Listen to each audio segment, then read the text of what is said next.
শেষ বিকেলে আমি দাঁড়িয়েছিলাম ধান ক্ষেতের আলপথে। পেছনে ডুবে যেতে থাকা লাল সূর্য, ধপধপে সাদা পায়রাটা ঠুকরে খাচ্ছিল সোনালি ধান।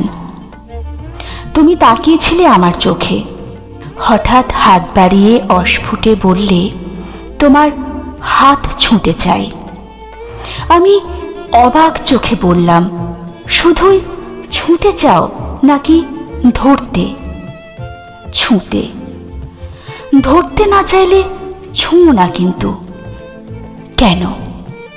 ছুঁয়ে দিলে ভয় হয় যে। কিসের ভয়? তখন মন কেমন করবে, ধরে রাখতে ইচ্ছে হবে যে। ইচ্ছে হলে ধরে রাখবে, কিন্তু তুমি যদি ধরতে না চাও, শুধুই ছুঁয়ে দিতে চাও। তুমি ম্লান তাকালে আলপথে নুয়ে পড়া সোনালি ধানের শীষে। সেখানে ধবধবে সাদা পালকের পায়রাটা টুকটুক খুঁটে খাচ্ছে ধান। দূরে আরো রক্তিম সূর্য, অথচ তোমার চোখ ধূসর। তুমি আনমনে বললে, তাতে কি, তুমি ধরে রাখবে। একা একা তো ধরে রাখা যায় না, চাইলেই যায় না।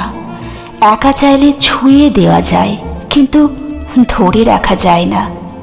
তাহলে ধরে রাখতে চাইলে দুটো হাতকেই পরস্পরকে আঁকড়ে ধরতে হয় শক্ত করে।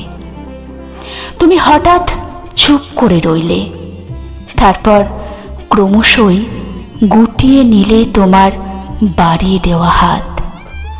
আমার হাতের উল্টো পিঠের কোষগুলো যেন দীর্ঘশ্বাস ফেলে নিস্তেজ হয়ে গেল।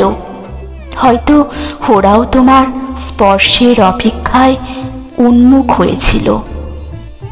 তুমি এলোমেলো পায়ে উঠে দাঁড়ালে, তারপর হেঁটে চলে যেতে লাগলে সরু আলপথ ধরে।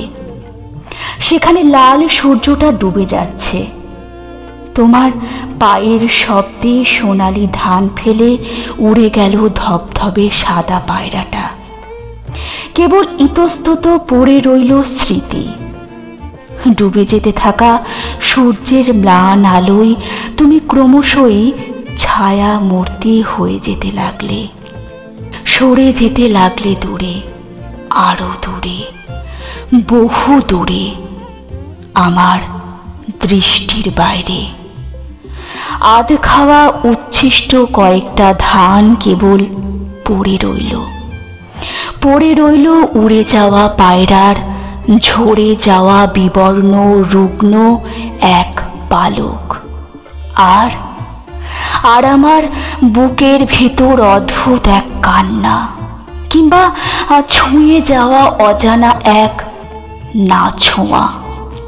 আচ্ছা, সবাই কেবল ছুঁয়ে যেতে চায়, ধরে রাখতে চায় না কেন? ধরে রাখতে চায় না কেন?